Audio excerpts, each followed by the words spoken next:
అది నిన్న sudden entry చూడండి, సుజనా చౌదరి గారు వచ్చేసారు తెర మీదకి. అధిష్టానం ఆదేశిస్తే నేను విజయవాడ నుంచి ఎంపీగా పోటీ చేస్తాను. ఇక్కడ ఏంటంటే without the consent of Naidu గారు సుజనా చౌదరి ఆ మాట అంటారా? ఈ మాట తెర మీదకి వచ్చి రేపొద్దున బీజేపీ పొత్తులోకి వచ్చింది అనుకుందాం, నేను హైపోథెటికల్, చిన్ని విల్ బి సైడ్ లైన్, చిన్ని స్కేప్ గోట్ అవుతారు కదా. మీకు మాట చెప్పనా, ఇక్కడ ఒక స్ట్రాటజీ ఎంత పర్ఫెక్ట్గా ప్లే చేస్తారంటే పేరుకు మాత్రమే. అలా సుజనా చౌదరి, సీఎం రమేష్, ఈ బోగోని బ్యాచ్ బయటికి వెళ్ళినట్టు అరకోట బ్యాచ్, కానీ నడిపిస్తున్న కథకళి అంతా వాళ్ళే. ఇక్కడ మీకు అమాయకుడు ఎవరంటే ఈ టోటల్ ప్రాసెస్లో చిన్ని కళ్ళు తెరుచుకుంది ఎవరంటే నాని గారు. దీనికన్నా ముందు కళ్ళు తెరుచుకుంది ఎవరు తెలుసా? కొడాలి నాని గారు. మీకు ఇక్కడ ఒక్కటి జాగ్రత్తగా గమనించండి, డిస్క్రిప్షన్ ఆఫ్ రెస్పెక్టివ్ పర్సన్స్ అంటే ఎవరు? ఒక ఎమ్మెల్యే, ఒక ఎంపీ, వీళ్ళిద్దరూ నానిలే పేరుకి. మీకు కొడాలి నాని గారు తెలుగుదేశం నుంచి విభేదించి బయటికి రావడానికి రీజన్స్ మీకు తెలుసా? అంటే మీకు తెలియకుండా ఉండదు జర్నలిస్ట్ కాబట్టి, నాకు తెలిసింది నేను చెప్తా. ఊర్లో చెరువు, దాని ఆవశ్యకత ఆనాటి రాజశేఖర రెడ్డి గారితో ఒక ఎమ్మెల్యే స్థాయిలో సమన్వయపరుచుకున్నందుకు వచ్చిన కాన్సిక్వెన్సెస్. ఇక్కడ ఒక నియోజకవర్గ ఎంపీ వేరే ఎమ్మెల్యేలు అంటే వైఎస్ఆర్సీపీ ఎమ్మెల్యేలతో సమన్వయపరుచుకుని పనిచేస్తున్న దానికి వచ్చిన ఆపవాదం అంటే ఏంటి? అంటే ఒక ఎంపీగా అది ఆయన రెస్పాన్సిబిలిటీ అండి, కోఆర్డినేట్ విత్ హిస్ ఎమ్మెల్యేస్. నేను చెప్తుంది అదే సార్, నియోజకవర్గ వాళ్ళ ఎమ్మెల్యే వాళ్ళ పరిధిలో వాళ్ళకి సంబంధించిన అంశాలతో ముఖ్యమంత్రితో కోఆర్డినేట్ చేసుకుంటే మనం వస్తేనే కానీ ఏం పని చేయరు. మీకు అర్థమవుతుందా? ఇక్కడ కొడాలి అనే విషయం అదే జరిగింది, కేసీఆర్ అనే విషయం కూడా అదే జరిగింది. అంటే అదేంటంటే ఒక సామెత ఉంటుంది, నేను లేస్తేనే కానీ మనిషిని కాదండి, నువ్వు లెగలేవు, లేచి పని చేసుకున్నోడికి ఇండివిజువల్ ఎబిలిటీస్ ఉన్న వాళ్ళు ఈ పార్టీలో పరిరక్షించబడట్లేదు. సో తెలుగుదేశంలో ఇండివిజువాలిటీని అంగీకరించరంటారు. అంటే ఇప్పుడు చంద్రబాబు నాయుడు గారు వెనకాల వెళ్ళినప్పుడు ఆ చిన్నపిల్లల లోకేష్ని సంధానపరిచి సమన్వయపరిచి ఢిల్లీ నుంచి రాజమండ్రి జైలు దాకా కర్త కర్మక్రియగా కేశినేని నాని గారు నడిపించిన విధానానికి నచ్చట్లే. ఆయన దగ్గర నుంచి వెళ్ళిన వాళ్ళు, పిల్లల మీద ప్రమాణాలు, కళ్ళు తిరిగి పడిపోవడాలు, దెబ్బలు తిని వెనక్కి వచ్చిన వాళ్ళు, వాళ్ళు వీరులు అనుకుంటే ఎవరైతే చేయగలుగుతారు?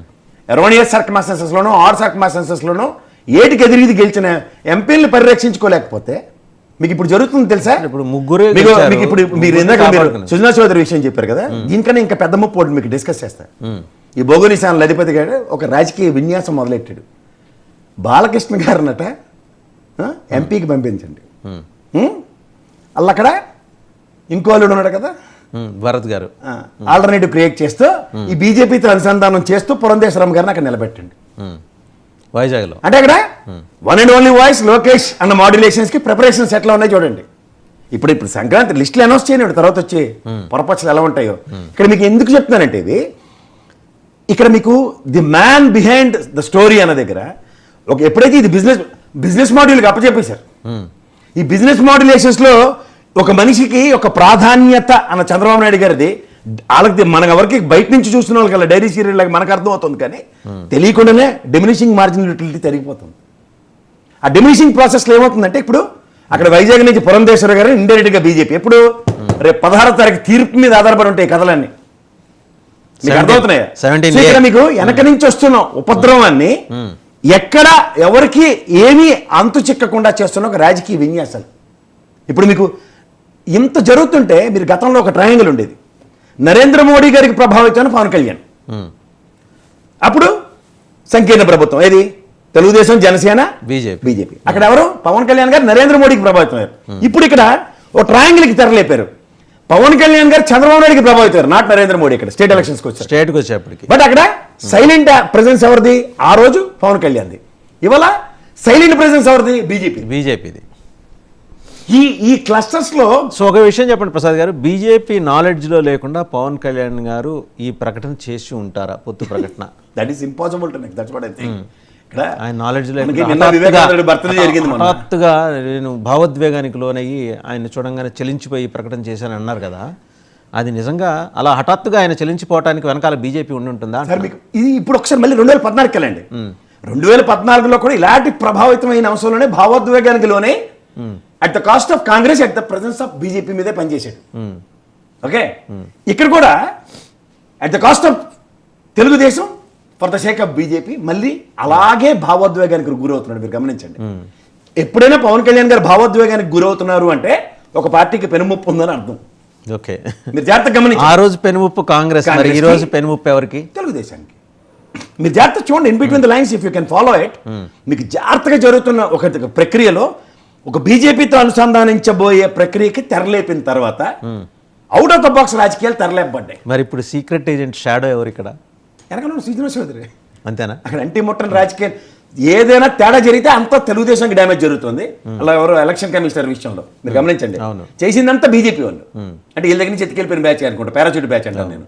వాళ్ళు చేసిన విన్యాసానికి డ్యామేజ్ ఎంత వరకు జరిగింది తెలుగుదేశానికి? ఇక్కడ మళ్ళీ కరెక్ట్గా ఎలక్షన్స్ టైంలో పారాచూట్లు వేసుకుని దిగుతున్నారు. ఇప్పుడు రాజ్యసభ ఎంపీ 11 వైఎస్ఆర్సీపీకి రాబోతున్నాయి. ఫస్ట్ ఎవర్ టైం ఒక ఎస్సీ సామాజిక వర్గాన్ని నుంచి కూడా బాబురావు గారికి, వల్లపల్లి బాబురావు గారికి ప్రాధాన్యత వస్తుంది దగ్గర. ఇప్పుడు తెర వెనక రాజకీయాలు ఎలా మొదలెట్టారు తెలుసా? ఆ ఎమ్మెల్యేలకు టికెట్లు రాని వాళ్ళని ఇక్కడ ఎమ్మెల్సీ ఎలక్షన్ టైప్ లో తెలంగాణ ఎమ్మెల్సీ ఎలక్షన్స్ దగ్గర ఒక 40 మంది ఓట్ చేయరు వైసీపీకి, అప్పుడు ఇబ్బంది అవుతుంది, థర్డ్ మెంబర్ ఎలక్ట్ అవడానికి అవకాశం లేదంటున్నారు కదా. అది ఇప్పుడు ఆ విన్యాసం మొదలవుతుంది. సో ఇక్కడ these are all things how it's going to take place అన్నవి రాబోయే రోజుల్లో ప్రజలకి ఖచ్చితంగా అర్థమయ్యి వికృత రాజకీయ క్రీడలకు ఎలా తెరలేకపోతున్నారో చూడమనండి. సో ఇప్పుడు ఆ 40 మంది సపోజ్ హైపోథెటికల్లే నేను మాట్లాడితే 40 మంది ఓటు చేయలేదు, లేకపోతే పార్టీ విప్కి వ్యతిరేకంగా వెళ్ళారనుకోండి, వాళ్ళకి పోయేది ఏంది? ఎలాగో ఎలక్షన్స్లో టికెట్లు వాళ్ళకి లేవు, ఎలక్షన్స్లో వాళ్ళు కంటెస్ట్ చేస్తారో లేదో తెలియదు, వేరే పార్టీ వాళ్ళని ఇస్తే చేయొచ్చు, వాళ్ళకి వచ్చే నష్టం ఏంటి నేను చెప్పండి. ఎవరికి నష్టం లేదు సార్, ఈ ఒక్కరికైనా రాజకీయాలు లేదు, అవతల వాళ్ళకి తెలియకుండా రాజకీయాలు చేయరు కదా. నేను ఇక్కడ కూర్చొని నాకే తెలుస్తున్నాయి 4 మూలు ఎలా ఉండబోతున్నాయి అన్నది. అక్కడ ఉన్నోళ్ళు అతిరథ మహారథులు కక్కడొక్కలు తిని రాజకీయాలు చేస్తున్న వాళ్ళు కాబట్టి తెలీదా? ఈ అరకోట వేసుకుని సుజనా చౌదరికి ఎన్ని తెలియతే అట్లంటే మిగిలిన వాళ్ళకి ఎందుకు ఉండవు సార్? 3 సీట్లు వైసీపీ నిబ్బరంగా గెలుచుకుంటుందా? Guarantee sir. సార్ ఇక్కడ మీకు గుర్తుంచుకోండి, ఆ 3 ఆప్షన్స్ ఎట్లా ఉన్నాయి, 3 ప్రాంతాలు. ద ఫస్ట్ ఎవర్ టైం ఒక ఎస్సీ ఎస్టీ సామాజిక వర్గం నుంచి ఒక Rajya Sabha membership the history of Andhra Pradesh. Okay, and more over ఇలాంటి ఈక్వేషన్స్ అన్నవి ఎట్లా జస్టిఫై అవుతున్నాయి చూడమని. అంటే హిస్టరీ ఆఫ్ ఆంధ్రప్రదేశ్ అంటే మీరు విభజిత ఆంధ్రప్రదేశా ఉమ్మడి ఆంధ్రప్రదేశా? విభజిత ఆంధ్రప్రదేశ్. ఎందుకంటే ఉమ్మడి ఆంధ్రప్రదేశ్లో నంది ఎల్ఐ గారు ఉన్నారు, రాజ్యసభ పంపించారు. కానీ నేను this the first ever time రాష్ట్రం విభజించిన తర్వాత ఇంకేం అంతే. But it not happen from Telugu Desam. అవును, తెలుగుదేశం చేయలేదు. అంటే తెలుగుదేశం ఒక ప్రయత్నం చేస్తుంది, మీరు మర్చిపోతున్నారు, తెలిసే ఉంటుంది. రాజ్యసభకి వాళ్ళు ఖచ్చితంగా ఓడిపోతాం అనుకున్నప్పటిలో వల్లరామయ్య చేత పోటీ చేస్తుంటారు. మీకు అర్థమవుతుంది కదా.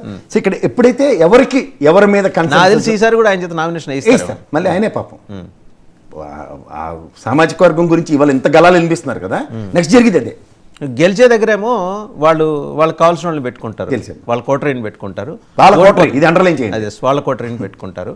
ఓడిపోయే దగ్గర వల్లరామయ్యని రెడీగా వస్తారు, అంటే మంచి సంక్రాంతికి రెడీ చేస్తారు చూడండి, కోళ్ళని పందాలకు పంపించే ముందు అట్లా రెడీ చేసి పంపిస్తారు. సో ఆ రాజకీయం పక్కన పెడతా అండి. సరే, ఈరోజు సీట్ల సర్దుబాటుకు సంబంధించి నిన్న సుదీర్ఘంగా 3:30 గంటల పాటు డిన్నర్ మీటింగ్ జరిగింది. వాళ్ళు భోజనాలు చేశారు, మాట్లాడుకున్నారు. మన ఇద్దరం ఈగోలకు పోవద్దనుకున్నారు.